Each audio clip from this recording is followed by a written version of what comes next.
way from Wisconsin, so we're very lucky to have her today. She's going to be doing the solos and the ending songs, so take it away.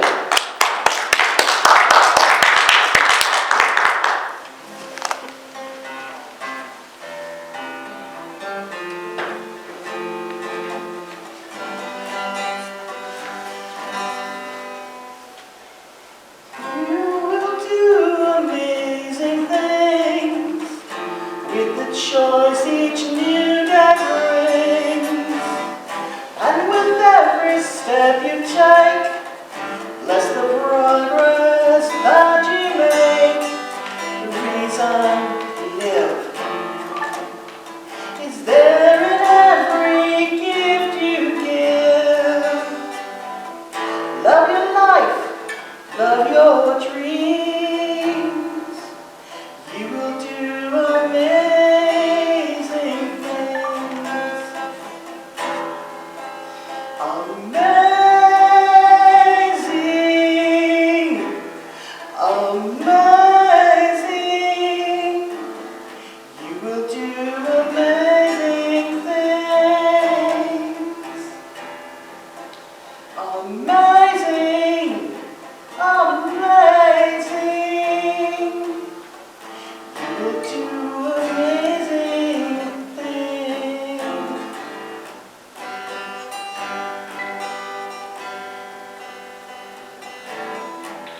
Oh, the places you will go, and the people you will know.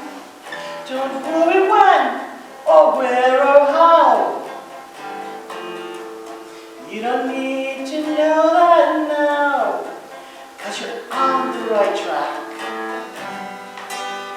You don't need to look ahead or back.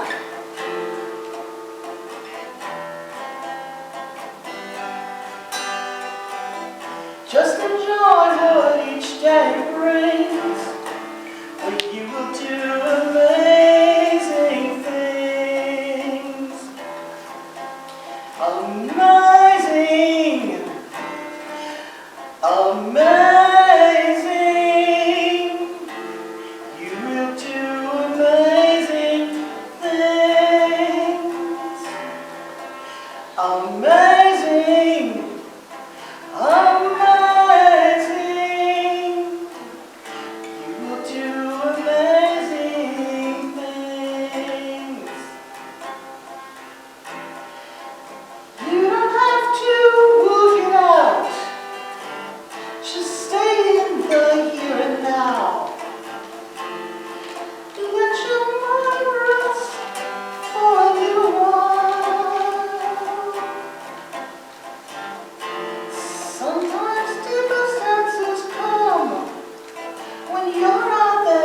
Having fun.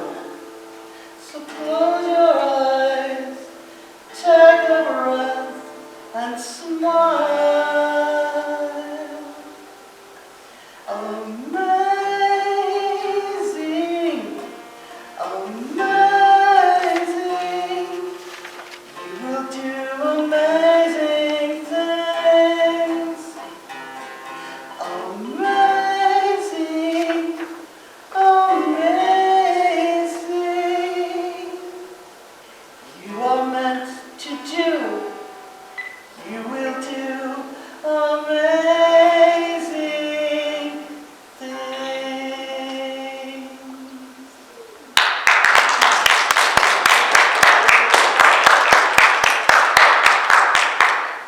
Thank you, Cindy. That was beautiful. Good morning. Good morning. Are you ready for my jokes this morning? Yes. I'm an overcomer. So there's this man who's in charge of painting the lines on the street. And he's hiring people. And Silly Sam comes to him to be hired to paint the lines on the street. And he said, okay, well here's the deal. All you have to do is paint 4 miles a day and I will pay you X amount of dollars. And so he agrees to do that. So the first day, Silly Sam gets there, and lo and behold, he paints 8 miles of road. So the boss guy, he's just totally excited. How does he do this? He does so much more than the others. 8 miles, oh my gosh. So the second day rolls around, and Silly Sam does 4 miles. And he thought, well, that's not too bad. That's what I'm requiring him to do. 4 miles is okay. And so he goes on his way. But the next day, Silly Sam shows up and he only does 2 miles. And the boss man is wondering, well, maybe he's just having a bad day. You know, I'm going to cut him some slack this day and we'll see what happens. Doesn't say anything. Well, the 4th day rolls around and he only does 1 mile. So the boss man says, well, I just can't handle this anymore. I've got to talk to him. So he does. He says, you did such an outstanding job the first 2 days. What has happened? And this man, Silly Sam, is exhausted and he's sweating. He looks like he's been working really hard. And he says, well, you know, the farther I get, the farther it is to the paint can.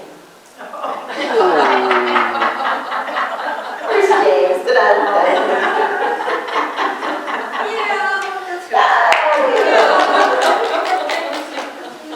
Anyways, we'll move on. So this month has all been about strength and perseverance. Do you believe you're an overcomer? Yes. Are you sure? Yep. You don't sound real confident. Yes, we are. Yes, you are.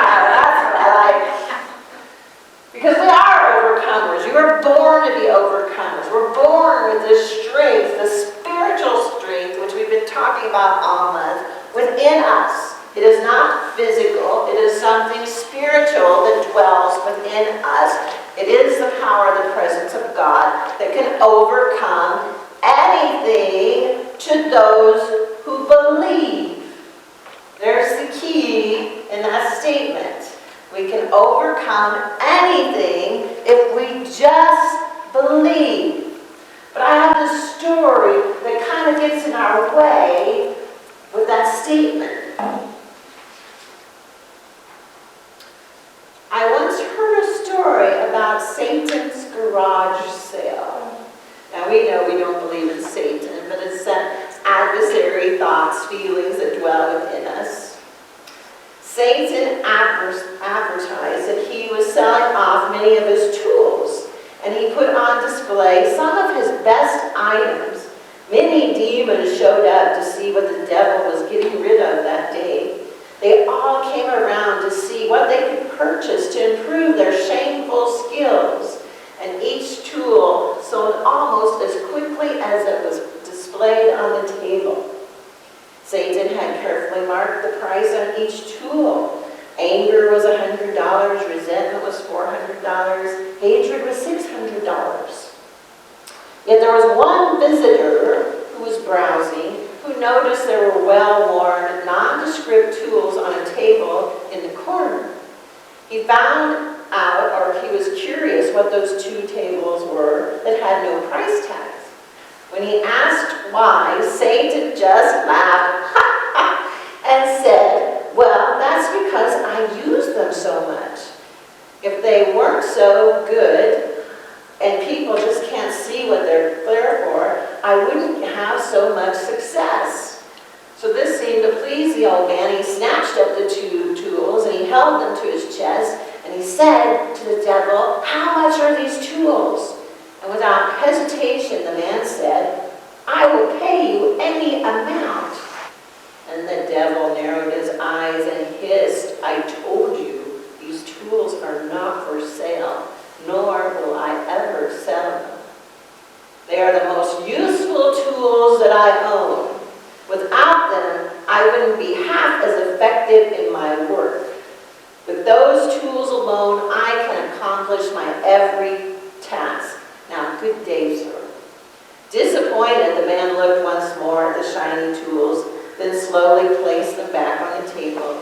And with a whisper, he said to the devil, if I can't buy them, would you at least tell me what their names are?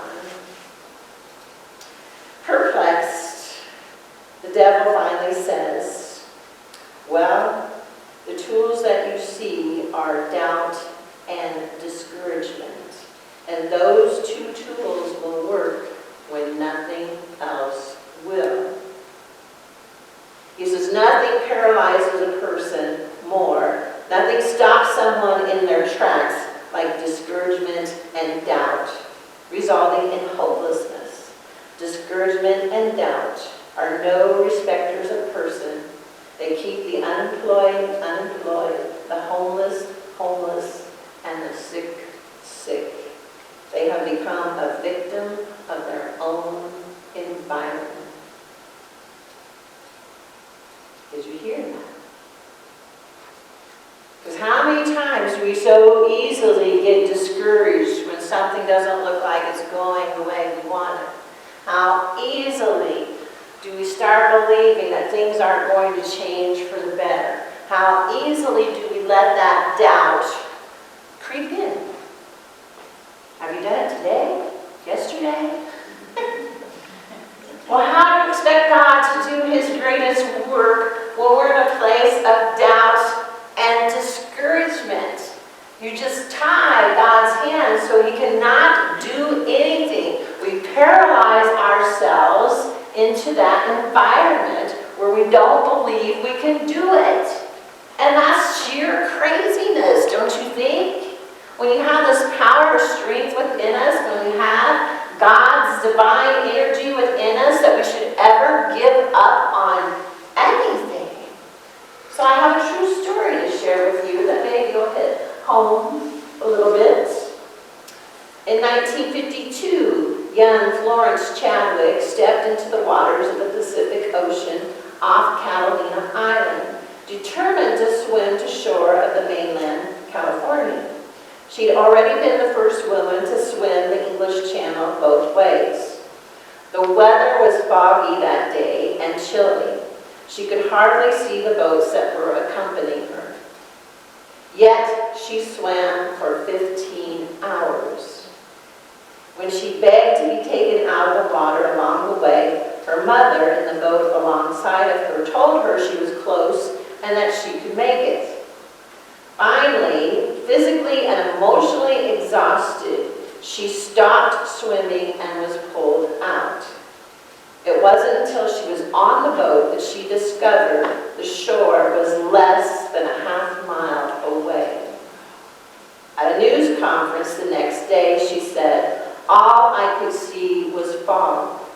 If I'd have known where the shore was, I would have made it." So my question to you today is, how close could you be to achieving that heart's desire, to overcoming some problem? How close are you and choosing not to believe it? Choosing to say, I've come this far and I haven't seen what I want manifest, so I'm just giving it up. There's no sense of putting any more energy into it. I'm done. I'm going on to something else. When you could have been just a half a mile, just a little bit more, and you could have accomplished that desire, that dream, that overcoming that you've been waiting for. But no, I get depressed, I get discouraged, and I don't see it happening for me now. I've got to tell you, I've been on this spiritual journey a long time, and I've yet to see anything happen in my time. Never. I can make all the plans I want and do all the prayer work and telling God how it's supposed to be, and it doesn't ever follow my plan. And then, of course, we get discouraged and we decide it's not going to happen. Well, okay. Can we agree that God probably has a greater plan? Can we go there? Can we agree that God has healing power? That God has the power to restore anything? That God is an overcomer? That God can create peace when there's war? That God can create love when there's disharmony? That God can create prosperity when we seem to be in a place of lack? Can we go there? Yeah. Are you sure? Yes. Okay. Because there's lots of craziness going on out there. So we are the overcomers. I want you to say that together with me.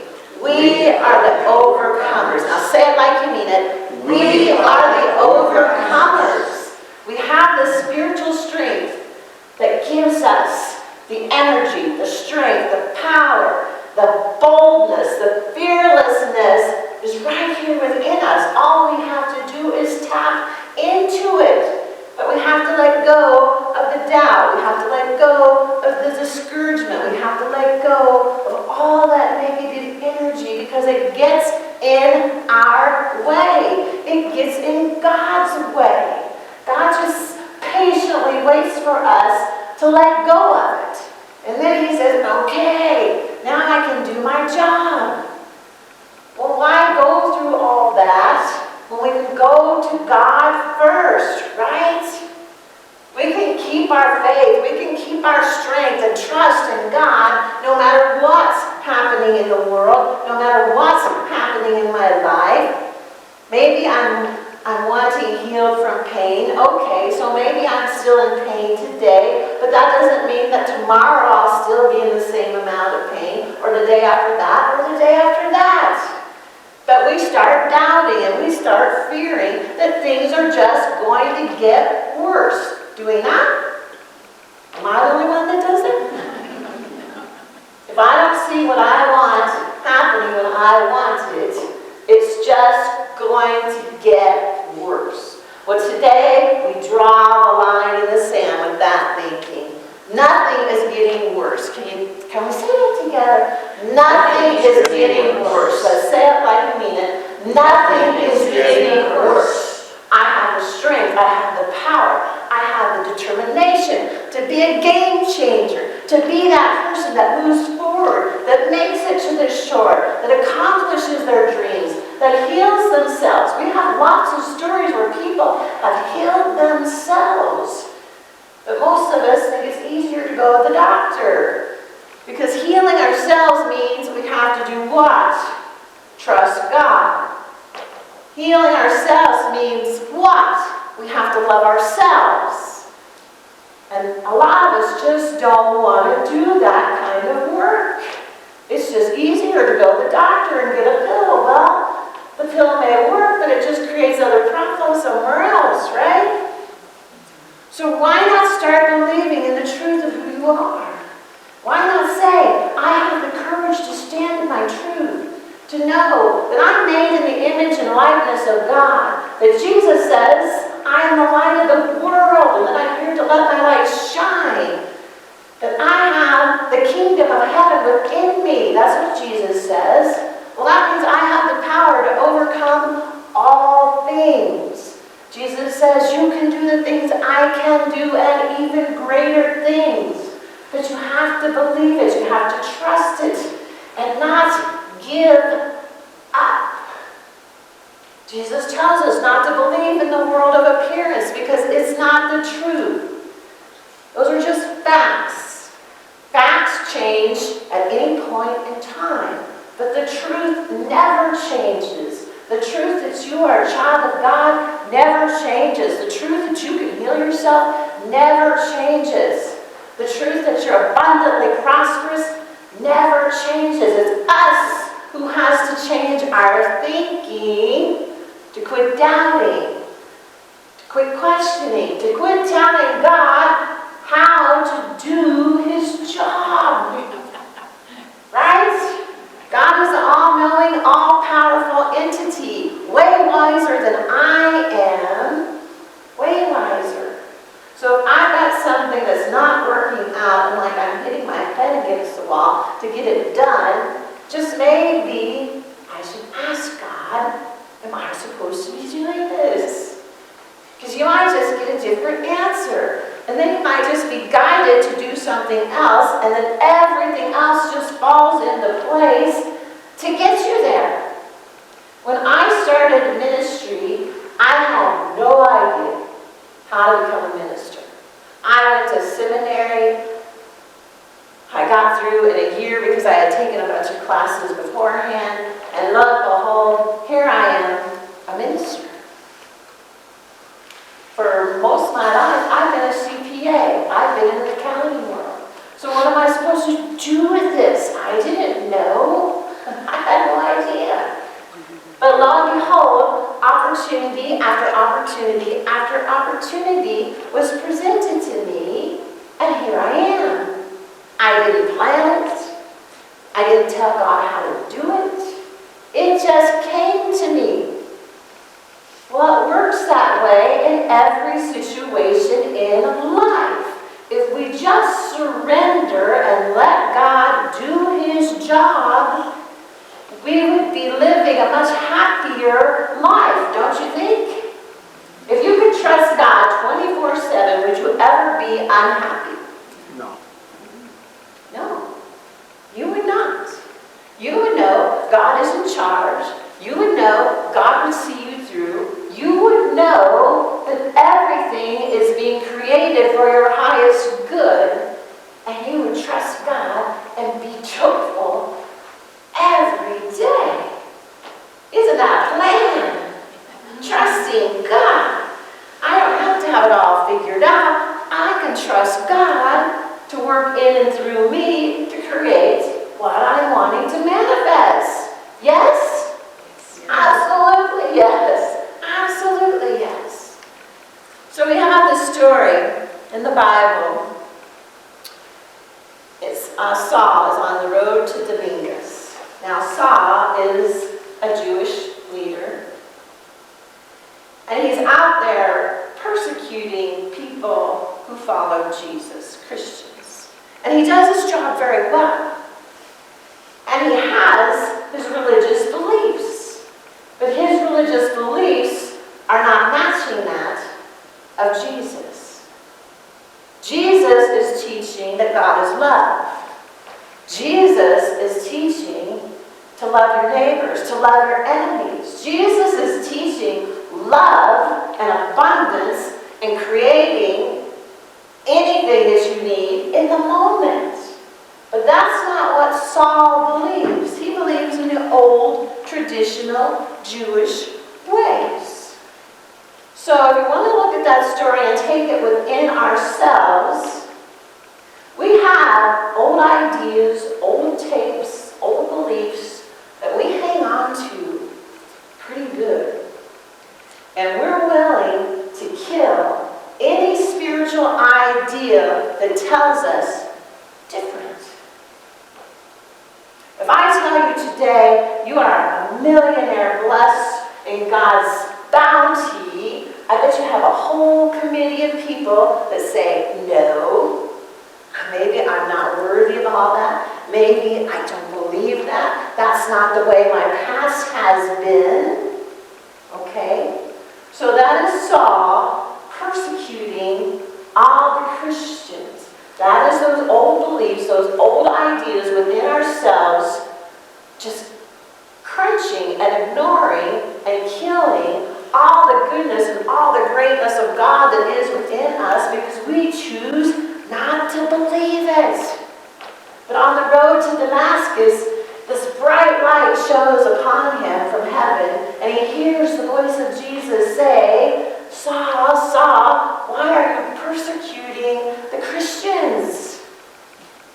So he gets this great day of enlightenment where he sees the light. He's awakened to that Christ presence that is within him, and he hears the wisdom that is within him that says, hey, Saul, you're going the wrong direction. I have new spiritual ideas for you, but you keep trying to kill them out. Stop. And so he sees the light, and for 3 days he is blind.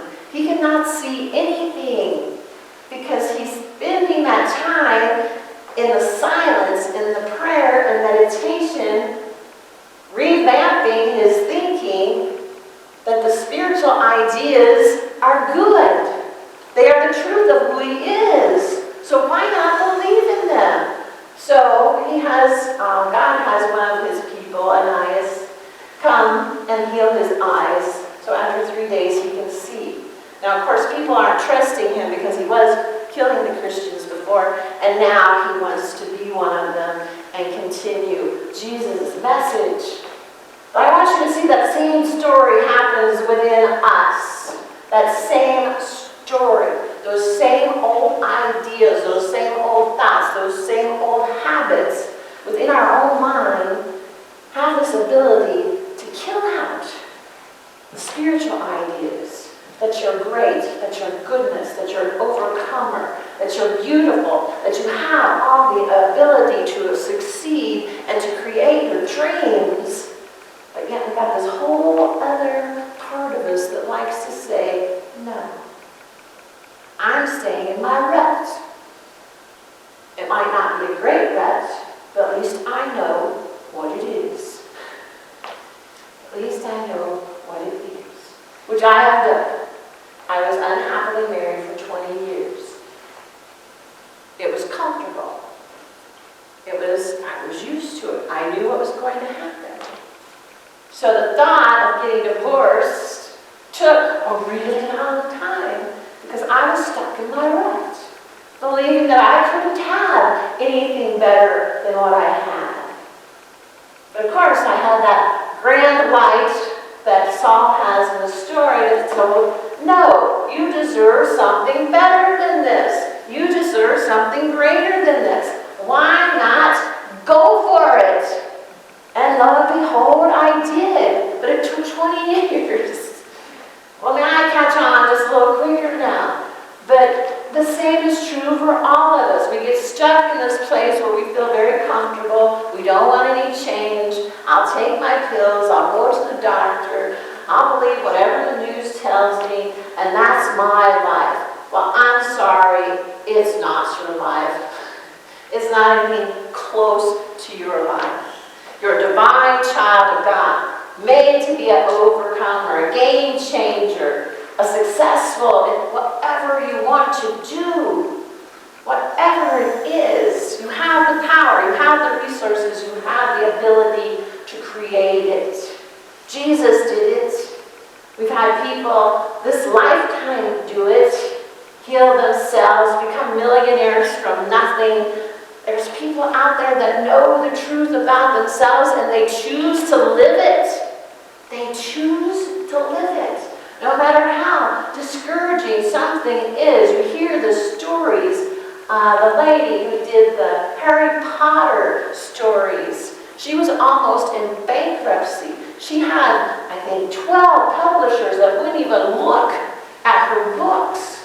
But she had the perseverance, the strength to continue on. And eventually she hit the right one, and you know what's happened to her. She's a millionaire. She's got, I don't know how many movies, 8, 9, 10 movies of Harry Potter.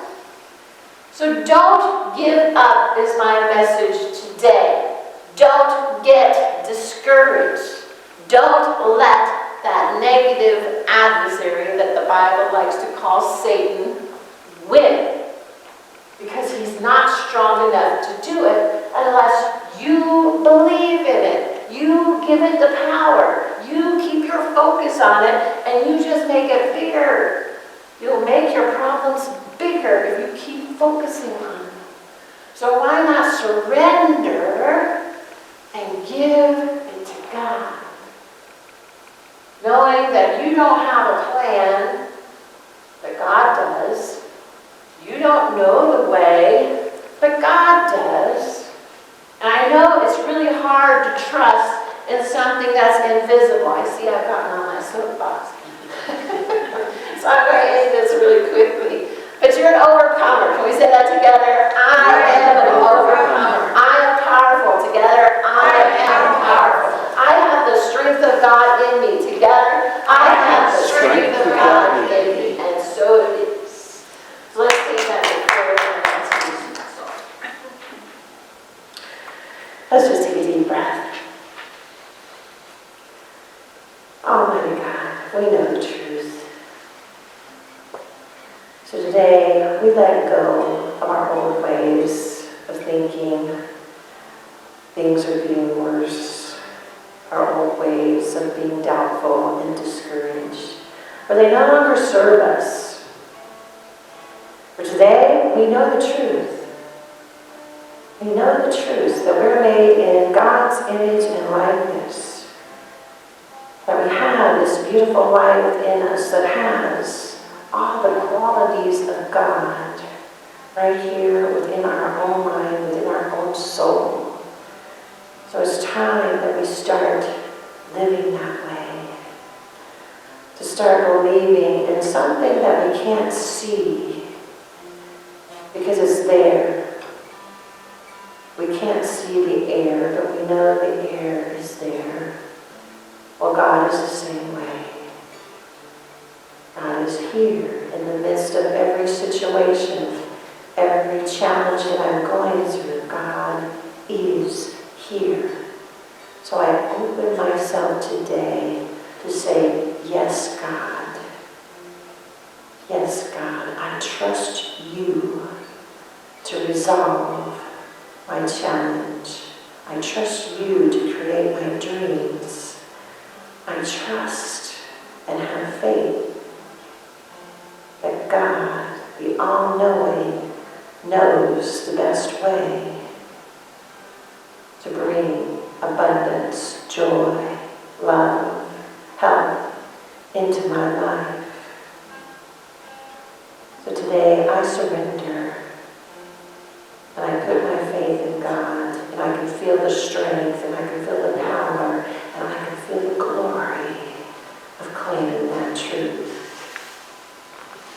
So we just say thank you, God, for this moment in time where I remember who I am, where I can feel the strength, the vitality within, and to know that you are creating my highest good right now. And so it is. Amen.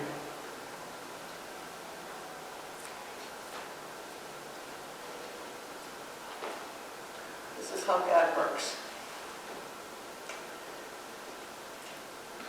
Right through the story. This song was co-written with a friend back when I lost my eyesight. And in my case, I didn't totally heal myself. However, I was led to make an appointment on a certain day because my doctor refused to do any surgery or anything else. He just thought it was just going to keep progressing. And I had an appointment that was to go in. I was late. I found I was meeting with the fellows. I'm like, who's that? You know, the people who have been working with the doctor all year. I'm like, oh, come on. I'm not going to go to them. And God told me, go. You got a second opinion here. And this was on a Thursday, and by 8:30 Monday morning, because the fellows did it and said, hey, I was scheduled to meet with a cataract. I turned out to be a cataract specialist. The doctor thought it was totally all over things because of how the eyesight was progressing.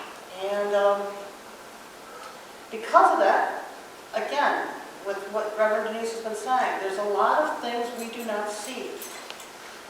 And I figured out that this song was originally because of the blindness, but there's a whole lot more to it because we go through life not seeing things. We don't see the colors, we look at what's in front of us only. So, the last time I go through the chorus, I'm going to ask you to join me. And hopefully you can.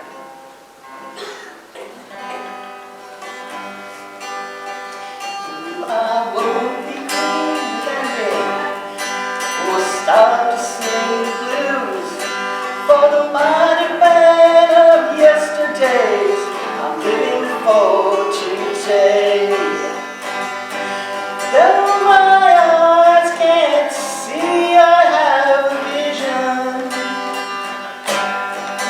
of all there is and all that can be. Though my eyes can't see, I have a vision of the many colors within me.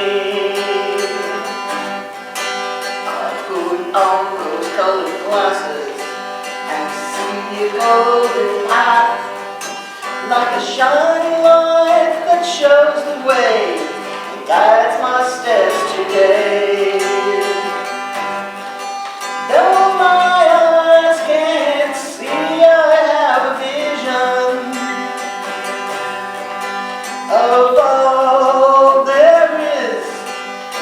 all that can be. Though my eyes can't see, I have a vision of the many colors within me. Well, life's not black and white, and there's plenty of shades of gray. So take your time, walk on your red carpet.